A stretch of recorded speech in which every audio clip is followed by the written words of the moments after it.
Hey guys, welcome.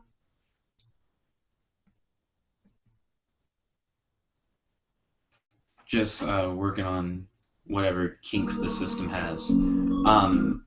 Hope you guys. I'm not freezing. The music's freezing. Hope you guys like the setup. I've set up these windows. I've wanted to be able to do something like this for a while, where I could have images up as I was talking, and music playing in the background. And you can see how buggy this setup is already. The music keeps stopping, um, and the window where you guys can see me might as well be a still picture because it's essentially just a series of stills at this point. Um, the music I might have to cut out from being a thing. It doesn't like to run. The video feed that you guys see, I almost kind of like it, even though it doesn't fully animate well. I like being able to have my reaction still on screen and the images on screen at the same time. Um, but I'm not sure how well that's going to work out, especially with the music going on. I can't tell what's slowing down what either. So let me try and figure this out real quick, and I'll be right back with you guys. I'm not going to stop the broadcast. I'm just going to see if I can work on it, on like what's happening. So right now what I'm trying to do is I'm going to try and lower the quality of the YouTube video that's playing the music in the hopes that when I do, it'll allow it to run better. Now this is easier said than done because whenever I move the mouse on this page, it appears to disappear whenever it gets close enough to the video. Here we go. The music seems to be running rather well right now, but I haven't gotten a chance to change it yet. It's still like freezing up on me. But yeah, these first few live streams are going to be a little rough because I'm still figuring out the kinks and getting used to streaming things live. I tried to do a lot at once too. If I had started with the images to the side first, and then after playing around with images to the side, done music, and then after that introduced having my image on the screen, then it would have probably been an easier transition. Okay, let's see.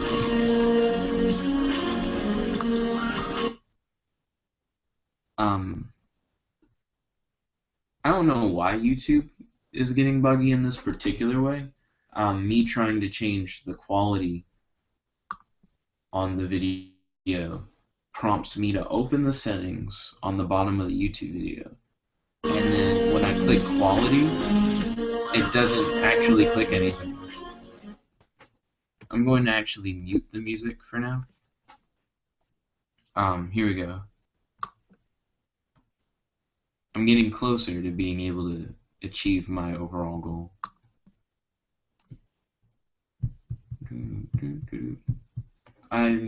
Note to self, in the future add a technical difficulty screen. That would be kind of neat.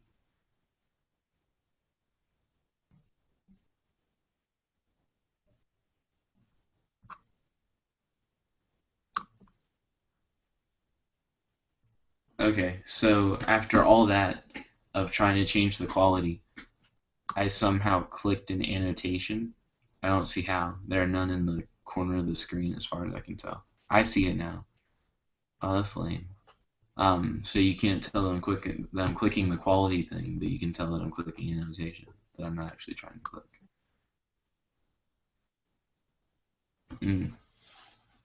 Ooh.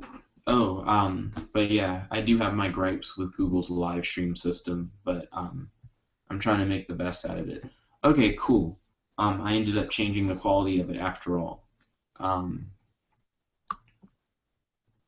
but without being able to see myself change it. Because it's supposed to make another it's supposed to make another menu where I then pick the quality from. But it's lowered the quality, so let me see if that did anything for the music situation. Oh shit. The menu popped up for me to be able to actually like change the quality to what I want. And then when the menu popped up, I tried to click it, and it didn't do anything.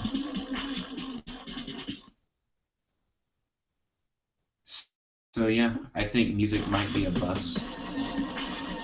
But it was worth a try.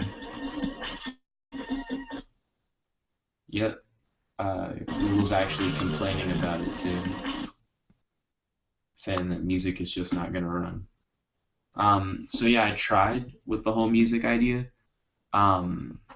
If there are other ways to do it, I'll be able to figure that out. I think I'm gonna ditch the being able to view myself thing too. So I will get to the bottom of this and try to accommodate you guys somehow. So now we just have the image system, and we could just play around with having just that, or I could also add, because I do want to make it as professional as possible, and I know that doing all this bug testing and running is not the most professional thing I can do. But this is the easiest way for me to test how everything works together, is by actually working on it. So maybe I can just make these the focuses and drag them to the center of the screen. Okay, there we go. And I guess that's what we'll be doing for the show. So hello guys, and welcome back to another All-Star Reviews. Today we're going to be reviewing All-Star Comics number 59. And this is a direct continuation from where we left off with All-Star Comics number 58. This is the second half of the story, and this is called This Is It, Brainwave Blows Up. Okay, so this is about them trying to defeat Brainwave, and it starts off with actually a pretty cool scene where Brainwave defeats the JSA, and you realize that he didn't actually fight the JSA. He's just creating these duplicates of the JSA using his psychic abilities. And while, you know, it's essentially him just playing around, it seemed kind of realistic when you're watching it, and it'll only make you more upset at the fact that Brainwave doesn't win at the end, because he does seem rather all-powerful. Now, it does introduce a mysterious figure who, at the beginning of the comic, we don't know who that mysterious figure is, but they claim that they're working together so that they can rule over the world, which wasn't really Brainwave's motivation. Earlier on, we established that Brainwave's main motivation is that he loves beauty. He was put in prison in solitary where he couldn't admire beauty anymore. Beauty was why he became a thief in the first place, because he stole fine art. While he was in prison, he developed his psychic abilities, and now that he has the psychic abilities and all these resources like a space station, he's now going to take his revenge on the JSA who threw him in prison in the first place. So this is like a new MO for Brainwave that makes him less a motivated villain and more stereotypical, I'm trying to rule the world kind of thing. But I still give Brainwave the benefit of the doubt until the end of the story. And as the story goes on, you learn that Brainwave is still motivated by his own motivations, and he's not just trying to rule the world. So, let's see. I kind of do want you guys to be able to see my reactions to things.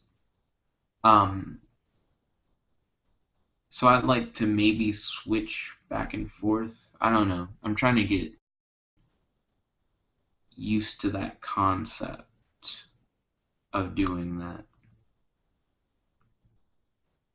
Let's see. Okay. I tried to do a dual thing just now, but it didn't really work with the video and the images. So moving on with the story. You have Power Girl carrying Wildcat back to the headquarters with Flash following close behind. It's a lot of bantering between Power Girl and Wildcat, and I don't really. It's not that I don't really care, but the main thing is that Wildcat and Power Girl's relationship starts off with them butting heads constantly, with Power Girl being on this thing about how I'm a female character and I'm important and I should be treated like all the other members of the JSA. And then Wildcat saying, you're just a youngster and you don't know what you're doing. Leave it to the professionals. You just started fighting crime. And then Wildcat starts to like flip it on its head after the Flash needlessly vibrates through the wall of the headquarters. So hold on, I need to like step back a second. Wildcat and Power Girl are arguing outside of the headquarters. The Flash runs directly into the headquarters through a wall. He just vibrates himself through a wall. But the weird thing is the door is like right next to him. He just chooses not to go around and onto the stairwell and through the door. So he just runs directly through the wall for no reason. So Wildcat and Power Girl go into the headquarters, and then Wildcat suddenly realizes that Power Girl is sexually attractive, and he tries to hit on her, and she like slams the door in his face. And it was a very sudden, just like flop, just where Wildcat suddenly like, oh right, she's a girl and I'm a dude, and then after all this talk about how she's young and inexperienced, he tries to hit on her, even though he's probably old enough to like be her dad. So Flash starts watching the video feeds, looking back at the other heroes. And if you don't remember from the previous issue, you have Dr. Fate and Green Lantern, which is my favorite pairing in the JSA, other than a future pairing that we haven't gotten to yet. And they're in Cape Town. And then you have Star Spangled Kid, Dr. Midnight, and Hawkman, who are in Seattle. And with the Robin situation, they were trying to fix the gas leak. And in the Seattle situation, they're trying to stop an earthquake. Now, while Flash goes to the monitors to watch what's going on, it jumps from the monitors to the monitors that, like, brainwave. Oh, wait, no. This is, this is the same JSA monitor, but it's showing Brainwave's ship that's going around the equator of the Earth. So then the monitors show Robin, who steers a truck directly, a truck of explosives, directly into the noxious gas. Okay, I have decided that I actually would like to be on screen. Because that'll be how... Here we go. That'll be how you can actually see my face as I react to some of this ridiculousness. So, Robin steers a truck that's full of explosives into the pit where the noxious gas is coming out. But he does it in a really weird way. Like, they don't show the whole process, but I'm assuming he goes, finds this explosive truck, drives it a little bit to where he can like angle it the right way. Then he puts something down on the gas where it'll just like keep running.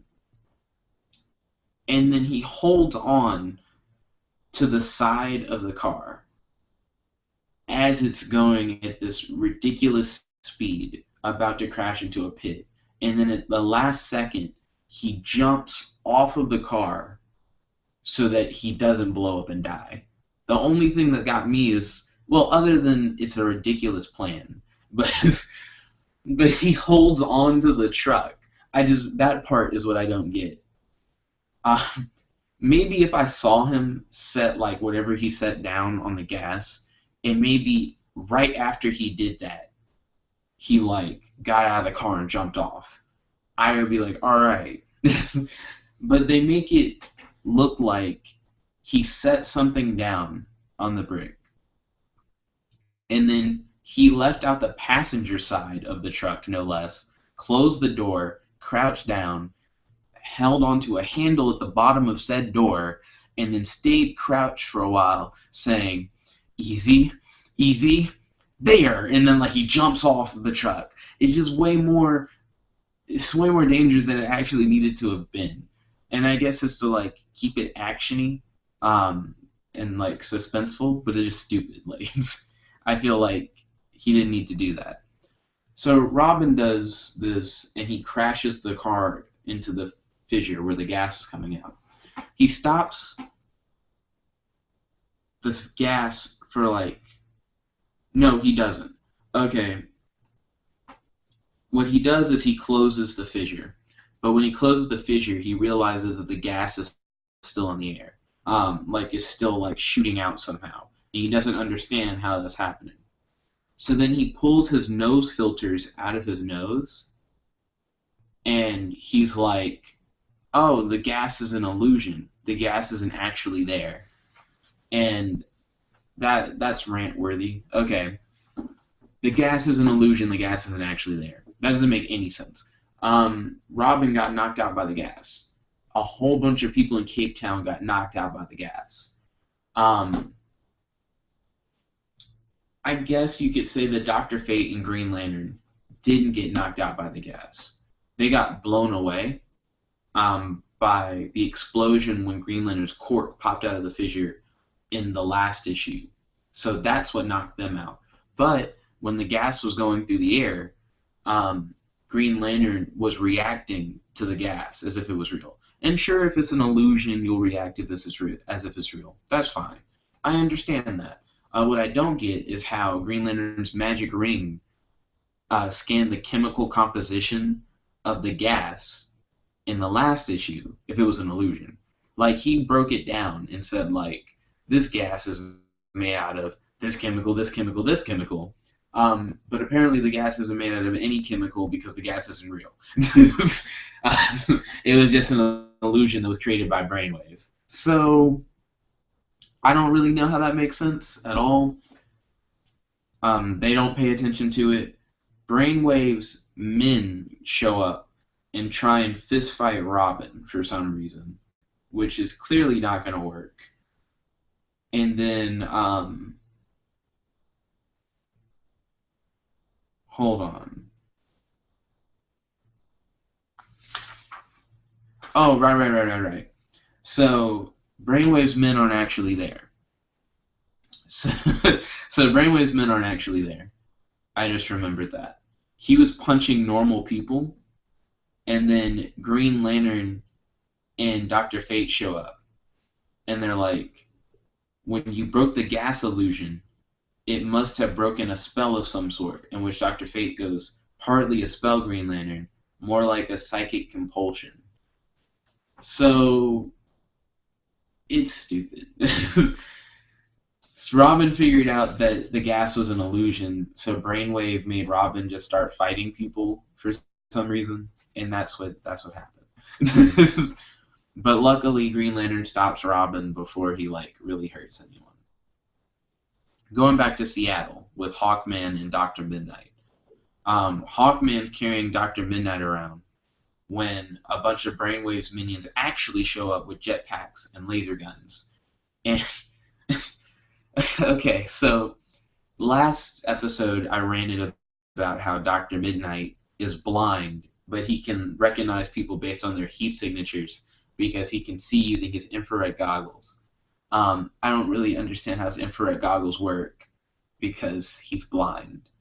Maybe they're like a cybernetic thing, like Cyborg's eyes, but describing them as goggles makes it seem like you would still need the ability to see through the goggles so that you can see the infrared signatures. But that's not the stupid part. The stupid part is that Hawkman is surrounded by Brainwave's jetpack minions with these laser guns. And Dr. Midnight's like, oh, apparently we're outnumbered, which means it's time for my blackout bomb. And what his blackout bomb does is he makes it dark, like midnight dark, like really, really dark, to where no one can see. And then in the blindness, Dr. Midnight would get an advantage, right? But not Hawkman, because unless I'm wrong and Hawkman has powers I don't know about, Hawkman can't see in the dark. So Dr. Midnight, using his blackout bomb to make it dark where only he could see, wouldn't help anyone. Especially not Hawkman. So he uses the blackout bomb, and he says, like in his mind, that Hawkman needs his arms free. So if I can move to his legs, to where I'm like dangling from Hawkman's legs, then Hawkman can use his arms to punch out the bad guys. And that's right when Dr. Midnight slips off of Hawkman and begins falling to his death, pretty much. So as he's falling to his death, I like the fact that they show that like the blackout bomb doesn't help, and that Hawkman's just being surrounded, and he can't see Dr. Midnight because it's dark because of Dr. Midnight's own stupid plan. So Dr. Midnight's gonna die, and the book says we'll return to the doctor in a second. Right now, let's jump backwards several minutes in time to see what Star Spangled Kid's doing. Because everybody wanted to know what fashionably challenged Star Spangled Kid has been up to since last issue. So he uses his cosmic rod, which can do whatever he wants, apparently, to fly down into the earth to make a counterquake to stop the earthquake from happening. And then when he makes the counterquake, he has to fly out of the fissure really quickly before the tectonic plates can bind back together and crush him. Now, what's stupid about this is that at first he doesn't know what to do. He's like, I don't know how to stop an earthquake. I've fought criminals hand to hand for many years, but I've never had to like stop an earthquake. And then he talks about how when he went from the 1950s to the 1970s, into the future for him, all he started doing was reading books. He just wanted to learn more about the time period he was in. And then he's like, oh, good thing I read that article about earthquakes. And then that's how he gets the idea to close the fissure. Now I understand if you end up in another time that you would want to know the history, because the history of the future is the time you missed to get you caught up, right? But I don't know why you would read about earthquakes unless you already had a pre-existing interest in earthquakes. And if you already had a pre-existing interest in earthquakes, you would have already known this earthquake plan. You wouldn't have been like, I don't know what to do about an earthquake, because you would already be knowledgeable about earthquakes. Logically, it doesn't make much sense at all. It just was like an ex machina moment where the writer could just put whatever they wanted into it. So Star Spangled Kid shoots out from the fissure just as Dr. Midnight is falling. And then he catches Dr. Midnight in the most awkward way. It's not like a heroic catch. It's a very sudden, like, oh crap, a grown man is falling out of the sky, and I just happen to have my arms out kind of catch. But it's very awkward. So Star Spangled Kid runs in and he helps Hawkman fight off Brainwave's goons. And then Dr. Midnight grabs one of the men and he tells him, like, I heard you mention Brainwave when you attacked us. And real quick, just for the sake of continuity, I'm going to go backwards in the book. And yet, they sure do say Brainwave commands for your interference before he gets punched in the face, one of the guys. So they do mention Brainwave. So Dr. Midnight asks him, "You mentioned Brainwave earlier. Is he your boss? Are you lying to me? Because if you are, I'll know." And then he says, "Yeah, Brainwave is my boss." And then Dr. Midnight looks at him with his infrared vision, and he's like, I can see from the man's infrared pattern that he's telling the truth. And already I have too many problems with Dr. Midnight. So you're telling me that Dr. Midnight, so far from what I've seen, has these blackout bombs that can make other people blind. With his infrared, he can recognize people, like based on their heat patterns, but then also based on their heat patterns, can recognize if they're lying. I don't know. I just don't know how that works exactly. Like, I accept the whole heartbeat thing that like Daredevil does with his listening. To me, that kind of makes sense. With the heat pattern thing, what is it? Would it be like his palms are sweating and you can tell that his hands are hot or something? Like, I just wish I understood how that worked more. But until I do, that's still incredibly ridiculous. Speaking of incredibly ridiculous, we learned that Brainwave's motives are different from... They're the same, but they're not the same. Like, everything kind of works with his motives, but here's how Brainwave's plan works. So the Injustice Gang is a group that the Justice Society of America fought before this revival where they came back. So these are like the criminals that the Justice Society of America used to fight before they retired, and they're like coming back kind of thing. One of them got shot forward through time, but when he was shot forward in time, he was weakened, like one of the Injustice Gang members. And Brainwave finds him and says, like, I'll help you. I'll help you get your strength back and get your intelligence back so that we can work together against the JSA. So Brainwave, using his technology, predicted these disasters that were going to hit the Earth. And two of them were real, but one of them wasn't a real disaster. It was just an illusion that Brainwave created, and that was the noxious gas one. Now, this creates some conflicts too, because in the issue before this, Dr. Midnight's like, our computer readings say that if all three of these natural disasters go off, that the world's going to end or whatever. And I'm like, computer readings from what?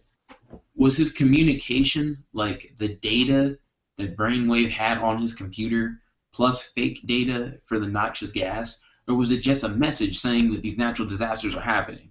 I'm going to go with the data one, just because that makes the most sense. That way it like has less inconsistencies.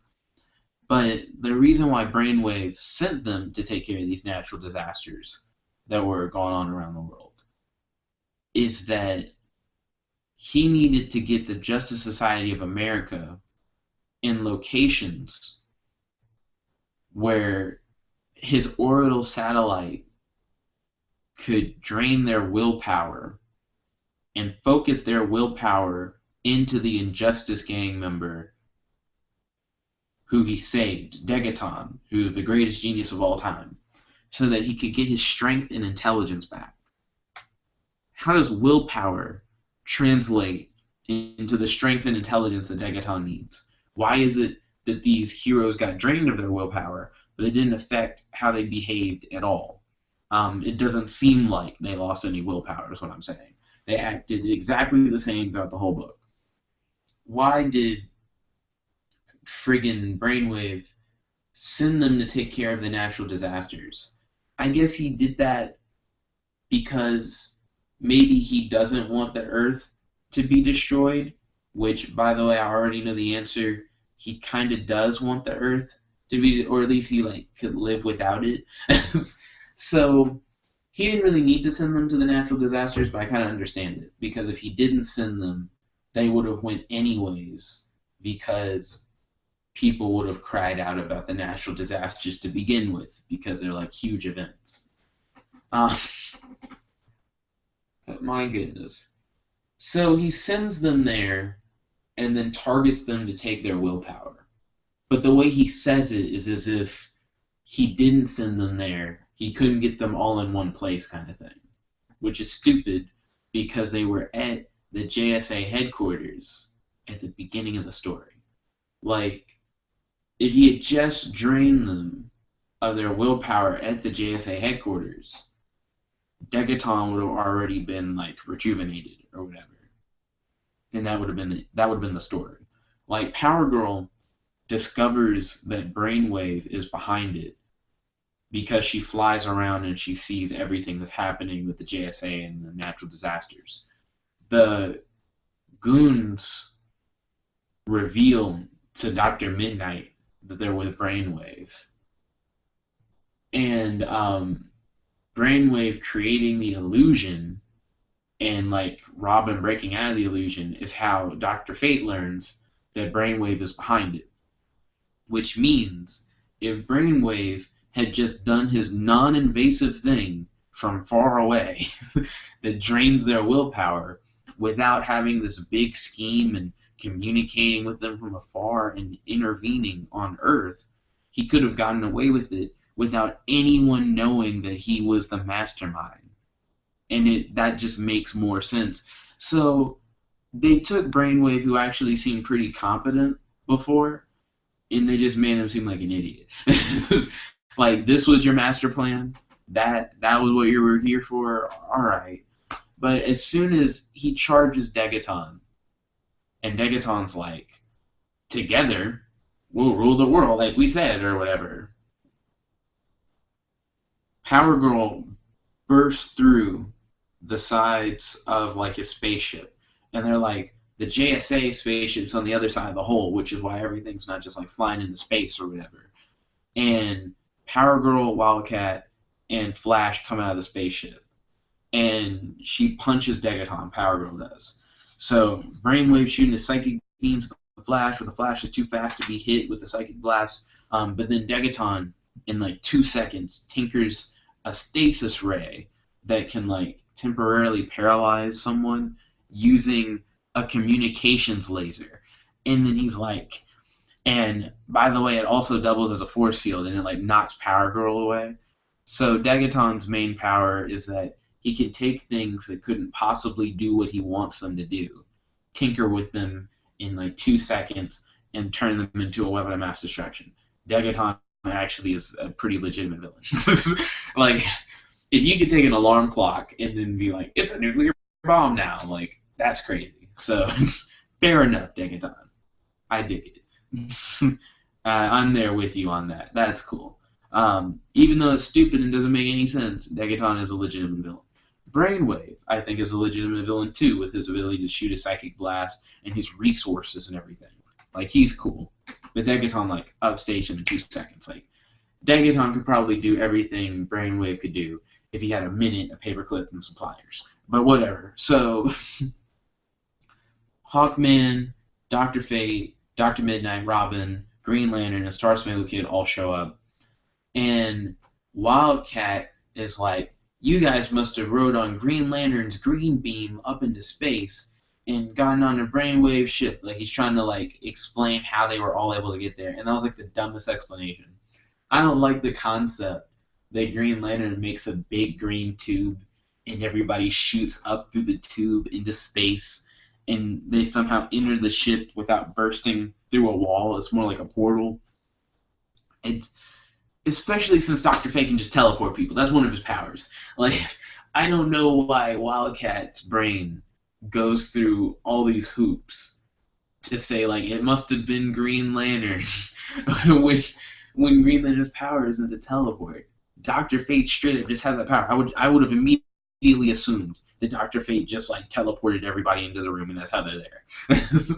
But that's because Wildcat's crazy, which we'll find out more about how crazy he is as the series continues. Number 58 showed us how crazy he was when he stole that Chinese soldier's motorcycle and then punched out all the Chinese soldiers who, who were only mad because he robbed them of their motorcycle.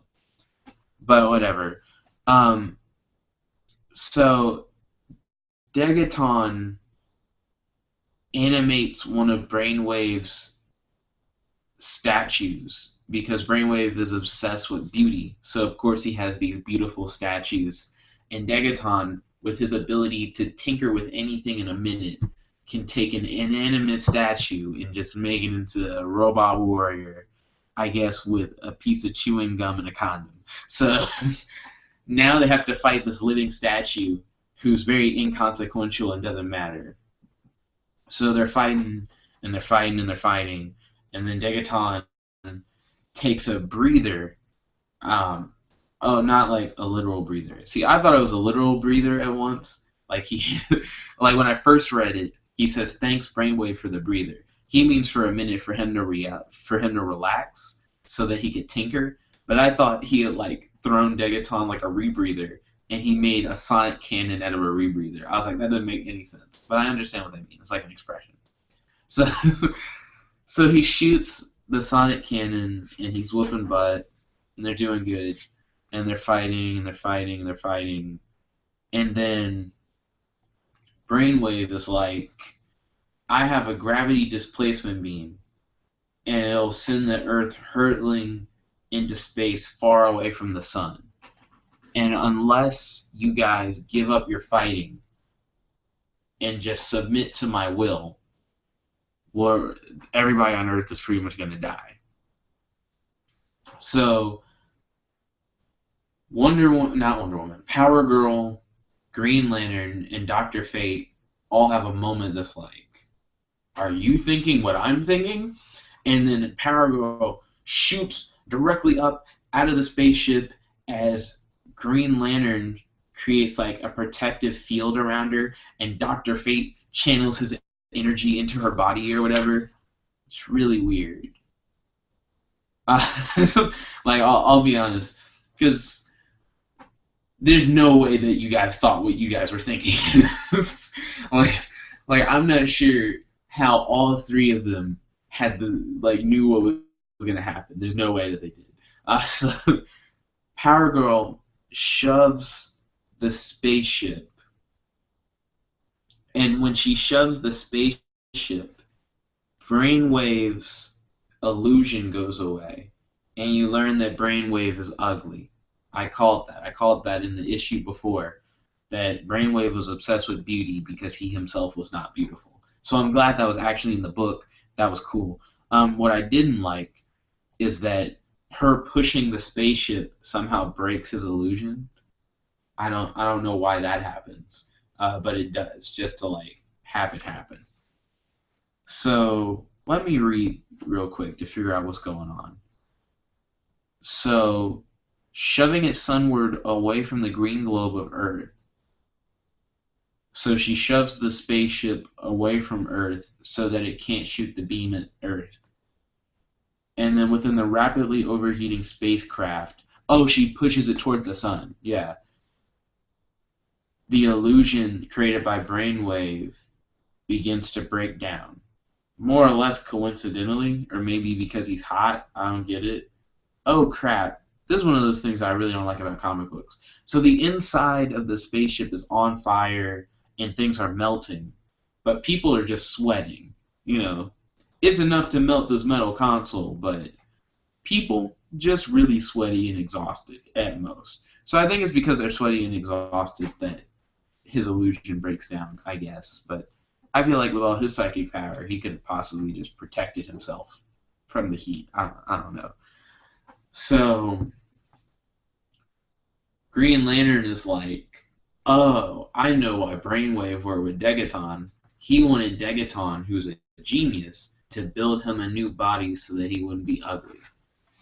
Okay, what I don't like about that is that Brainwave's a genius. Like, Brainwave invented a machine that drained people's willpower in order to increase this other guy's like strength and his intelligence back to like genius level. Like, he has a space station that he's smart enough to control. He explains in this book that while he was in prison, in solitary confinement, that he just boosted his mind up to the point that he was a psychic. He just does that. That's just a thing that he can do. So that kind of blew my mind. Right now I'm getting a phone call from my dad in the middle of the live stream. So we're going to have a guest on air, I suppose. Oh, actually, it's my mom. And I just missed the call. So I'll call mom back. It's always weird to pull my phone out of my pocket past my wallet. But I will have to go at some point to go do my laundry, which is why I thought my dad was calling. But continuing on, because we're almost done with this book. And I'll try and make these videos shorter and more concise in the future, these reviews. I'm trying to get better over time. So, Brainwave could have just made his own body. it's a stupid concept that the reason why he had Degaton, like the reason why he saved Degaton was for him to make him a body so that he would be beautiful. That's stupid. So, I don't know.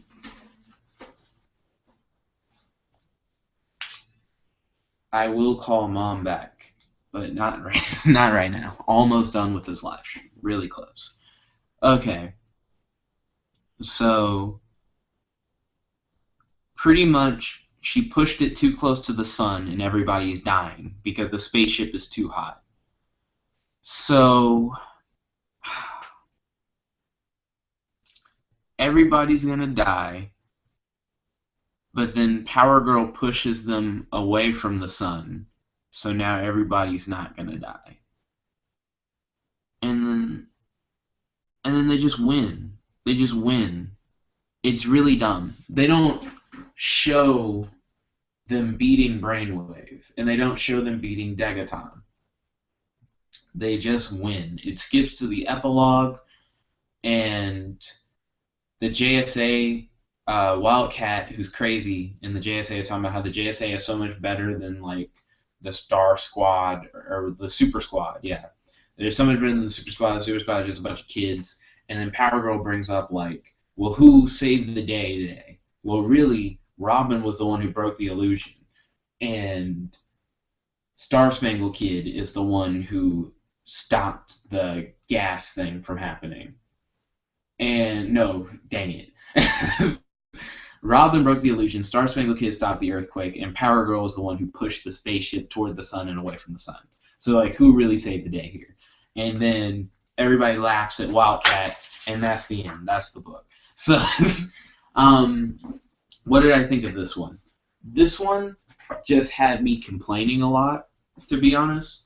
And there are stories of All-Star Comics, I promise you, that are really, really good, and we're going to get to those stories. But that one is not one of them. I think the first, like, number 58 is stronger than number 59, but together they tell one story. So, are 58 and 59 skippable? Not really. They do establish a lot. You have to know how Power Girl feels about the JSA and how the JSA feels about Power Girl. You have to understand who Star Spangled Kid is, because he's not going away. And you have to understand the relationship between Dr. Fate and Green Lantern. All those things are established in these first couple of issues, number 58 and 59. But really, if you know that Star Spangled Kid is a guy who has a cosmic rod that he got from Starman, and you know that he uses his cosmic rod to do whatever he wants, like that's his power, and that he's from the past and he reads books a lot. That's all you need to know about Star Spangled Kid, and he's like 19. And then all you need to know about Power Girl is that she is a woman and she wants to be accepted as a full hero. And she's Superman's cousin, and she feels like she's in Superman's shadow. That's all you need to know about Power Girl. And then you need to know that Green Lantern and Dr. Fate are awesome, and that their dynamic is really cool because Doctor Fate is an intellectual who's like has all these magic powers and knows how to use them in like a logical way. And Green Lantern has these magic powers, but he's not as much an intellectual. So all his solutions using magic are brute force based, while all of Doctor Fate's solutions using magic are like thought out, and together they make a really good team. That's all you need to know about that. You need to know that Wildcat's crazy. Wildcat is insane. He kind of does whatever he wants, and he's just a lunatic. And then what else do you need to know? The Flash doesn't care about anything. Whenever the Flash does anything, he essentially just tells people to shut up. I think that's the best part about the Flash in this book is that whenever he wants to do something, he doesn't care about other people for real. He's actually pretty selfish. Flash just does whatever he wants. And if you understand all those things I just said, then you can kind of skip 58 and 59. Brainwave hasn't come back. Oh, and just know that the Injustice Gang is a thing that exists. And then 58 and 59 are skippable. But the things I said were like basic characteristics of these characters that maybe you would have picked up over time. I don't know. I just know that having read ahead, those are the only things that really carry over from this book to that book. And also that the Super Squad are a thing, and technically they're not the JSA, but they're going to join the JSA. Robin is totally stupid. Robin, like, I enjoyed Robin's character. I mentioned that a lot in my review for All-Star Comics number 58. Robin has not reappeared. Spoiler alert, I guess. Robin has not reappeared in the following issues. He's in 58 and 59, and he has not been in 60 or 61. So I don't know what happened to Robin, but he hasn't been important for a minute. But yeah, that is All-Star Comics issue number 59. What do you guys think? Post in the comment section below. And thanks for watching. I'm going to try and work on how I do these live streams and try and make them better. So yeah, stay tuned for more content.